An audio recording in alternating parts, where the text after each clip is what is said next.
If you are armed and at Glenmont subway station, please shoot me. Shoot me right in the head, in the temple, at a slight downward angle. The bullet needs to take the shortest route through my brain to the hippocampus. If I'm lucky, I'll feel the bullet tear through my brain just a few decades. I know it sounds awful, but you would be doing me a huge favor. Dying from a gunshot as quickly as possible is the best thing that could happen to me right now. My ordeal began about 10,000 years ago, at 10:15 this morning. I work part-time participating in clinical drug trials. I am a so-called test subject who takes untested drugs so that doctors can study the side effects. Once it was a kidney medicine, several times it was something for blood pressure or to lower cholesterol. This morning I was told that the drug I took was some kind of nootropic, a brain-enhancing drug. In all this time, I have never felt any effect from these drugs. In other words, none of the drugs they tested on me made me feel high, relaxed, or had any effect at all. Maybe I always ended up in the placebo group, but either way, I felt nothing. Today was different. This crap worked. They gave me a pill at 10:15 a.m. and then asked me to wait in the reception area until they called me in for some tests. It'll only take 30 minutes, the lab technician told me. I settled down on a couch in the waiting room and flipped through a couple of articles from a copy of Psychology Today on the coffee table.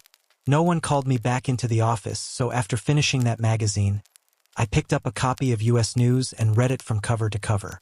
Then I read an old issue of Scientific American. What are they doing in there? I glanced lazily at the wall clock. It was only 10:23. I had managed to read all 3 magazines in 8 minutes. I remember thinking then that it was going to be a long day. I was right. There was a small bookcase with old books in the reception area. When I got up to go over to it, it felt like my legs were barely working, not in the sense that they had become weak, but as if they had become slow. It took me a whole minute to get up from the sofa and another 2 minutes to walk to the bookcase, even though it was only 2 steps away. Of all the books on the shelf, I chose a copy of Moby Dick. My hands had the same problem as my legs. It took me forever to reach the book, and I even had time to get bored while waiting for my hand to touch the cover. I dragged myself back to the sofa and fell onto it as if in slow motion. It reminded me of astronauts jumping on the moon in low gravity. There I opened Moby Dick, slowly, and began reading with the phrase, "Call me Ishmael." I managed to get to the part where Ahab throws his pipe into the sea. That's the 30th chapter. Damn it. When I was called for tests, the lab assistant asked me, "How do you feel?" Slow. Actually, it's the opposite. You feel like the world around you is slow because you are fast. But what about my legs? My arms? Everything seems to be in slow motion. You feel like your body is moving slowly because your brain is working much faster. Right now, it's working 10 to 20 times faster than usual, so you're thinking and processing incoming signals at an accelerated rate. Despite this, your body's movements are limited by the laws of biomechanics. In fact, you're moving faster than the average person. The lab assistant mimicked a person running. But your brain is so far ahead of your actions that even your acceleration seems very slow to you. I thought about my slow fall onto the sofa. Even if my muscles were working slowly, I would still obey the laws of gravity, but I didn't even fall slowly. Slow muscles could not explain why gravity seemed weaker. My brain was working 10 times harder. That's why I read 30 chapters of Moby Dick in 15 minutes. I took several tests. The physical ones were especially fun. I juggled 3 balls, then 4, then 6. It was easy because all 6 balls were moving very slowly. In fact, it was even a little boring because I had to wait for each ball to fly along its trajectory before I could catch it, still in slow motion, and throw it back up. They threw corn rings into the air, and I caught them with chopsticks. They also scattered a handful of coins, and I counted the total amount before they touched the ground. The cognitive tests weren't as fun, but they were educational. Find a word in a text of 50 words. 3 seconds. Navigate a confusing maze on an A1 sheet. 2 seconds. Answer questions in detail about a presentation that was shown to me at a speed of 10 images per second. 95% correct. I was told that I scored over 250 on the Knopf scale. This exceeds any human result. And then they sent me home. I was told that the effects of the drug would wear off in 2 hours. It will feel like several days have passed. Try to use this to your advantage. Respond to work emails while you're in fast mode. The trip home was just awful. It was only 3 subway stops, which normally takes about 35 minutes, but in my new, accelerated reality, it took several days. Several days. It took me about an hour just to get from my office to the elevator. Even though I ran as fast as I could, the laws of biomechanics were stronger than me. I couldn't make my legs move at the speed my brain was capable of. This disconnect between my body and mind prevented me from correctly assessing my position in space and, consequently, from reacting to my surroundings. In essence, I had become a clumsy giant. I misjudged my speed and crashed into the wall by the elevator with full force. Even though I could see how far away the wall was, I couldn't stop in time and pull my finger away from the elevator button, so I hit it too hard. Too hard. It hurt a lot. If my brain had been working normally, the pain would have lasted about 30 seconds, but in my condition, it lasted 30 to 40 minutes. The elevator ride was awful. It took me 4 or 5 hours to go down 7 floors, staring at the elevator walls. I ran to the subway. Honestly, it was even fun. Even though I was moving super slowly for me, I could still choose where to put my feet, how to move my arms, and how to turn. After 2 blocks, I adjusted to this imbalance between mind and body, and then I seemed to dance all the way to the subway, maneuvering between people on the sidewalk and dodging passing cars with only inches to spare. For about an hour, I rode escalators, ran across platforms, and then felt incredibly bored for the entire 6 minutes I waited for my train. Of course, unlike an elevator, there was something to look at, but I quickly grew tired of it. I should have brought that copy of Moby Dick with me. My train roared into the station. The usual squeak of the subway brakes, quite loud, turned into a long, low sound in my speed-addled perception, something like a monotonous solo on a tuba. Not only did the screech of the subway brake sound 3 octaves lower, but so did all other sounds, almost to the point of inaudibility.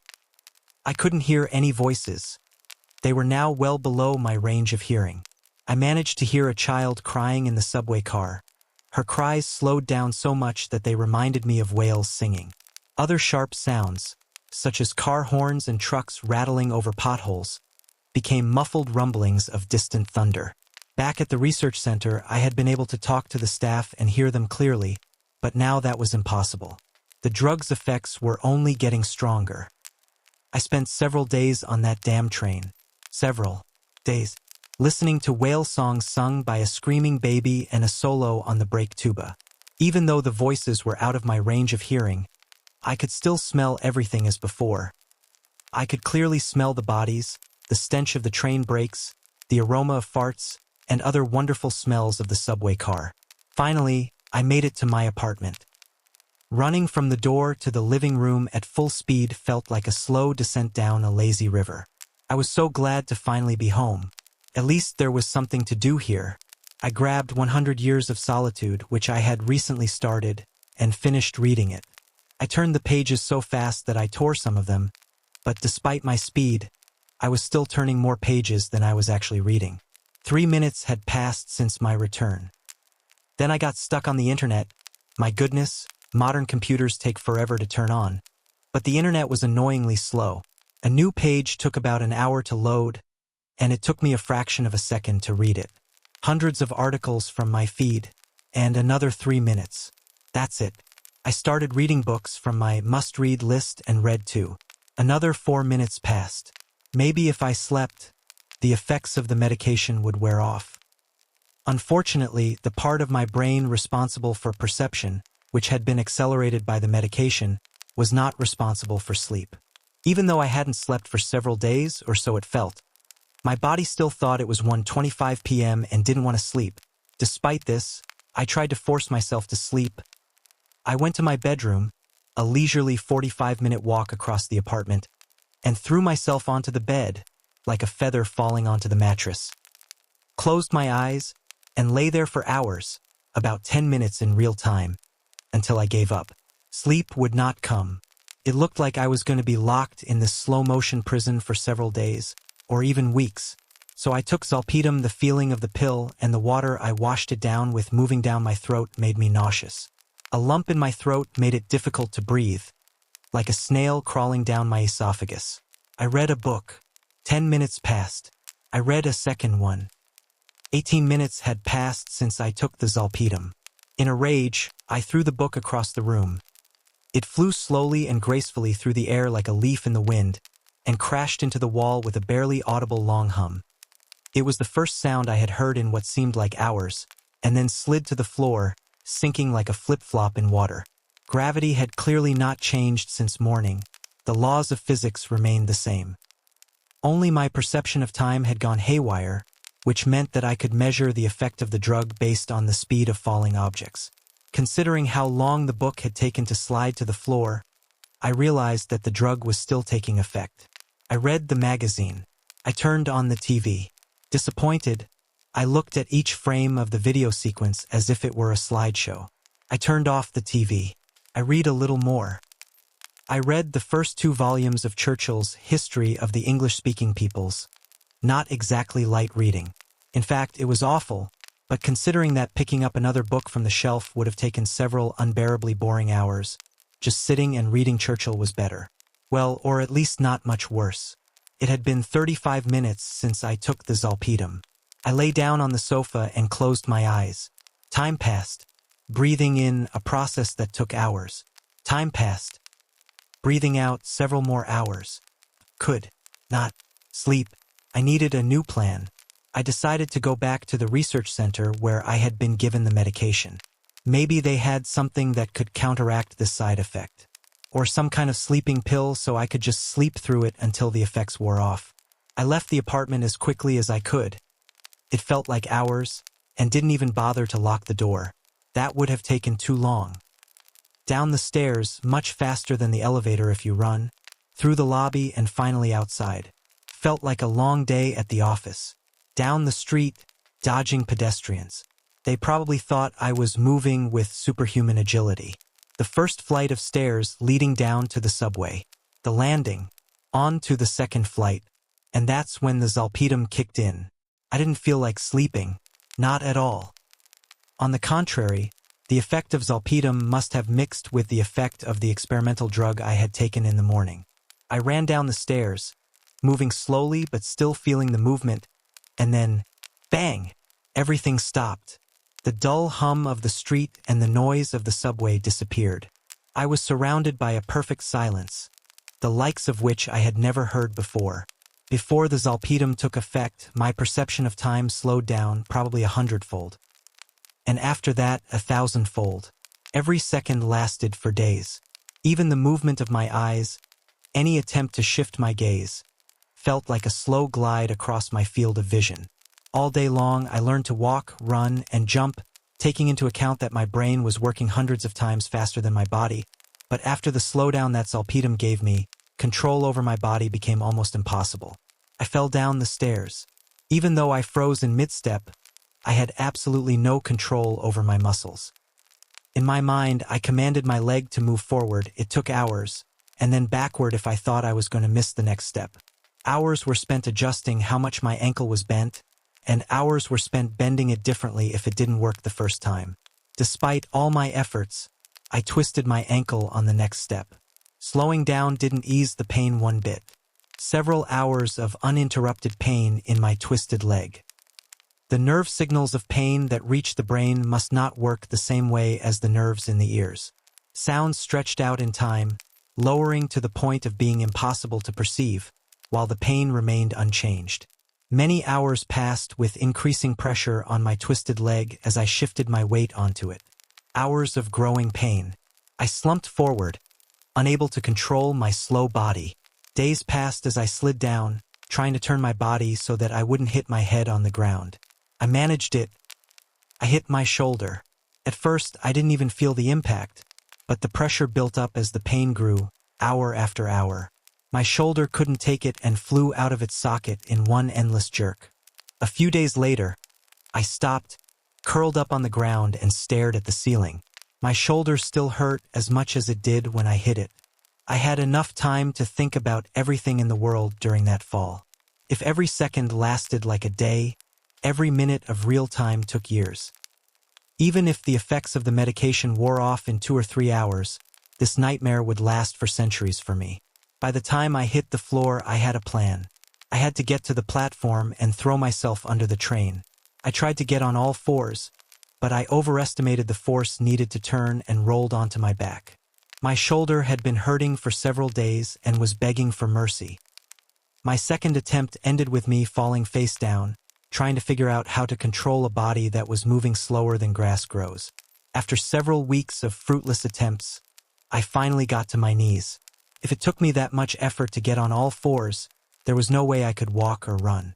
So I crawled through the subway station, spending weeks watching the puzzled people around me, crawling under the turnstile and onto the escalator. The escalator moved at rush hour at the speed of a glacier sliding into the sea. As I descended, I looked at the platform crowded with people.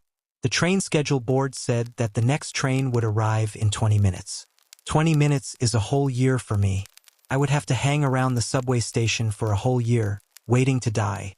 I slid off the escalator and spent several days looking at the worried faces of office workers. I managed to crawl to a bench and curl up next to it, trying to find a position that wouldn't bother my sore shoulder. But things got as bad as they could possibly get.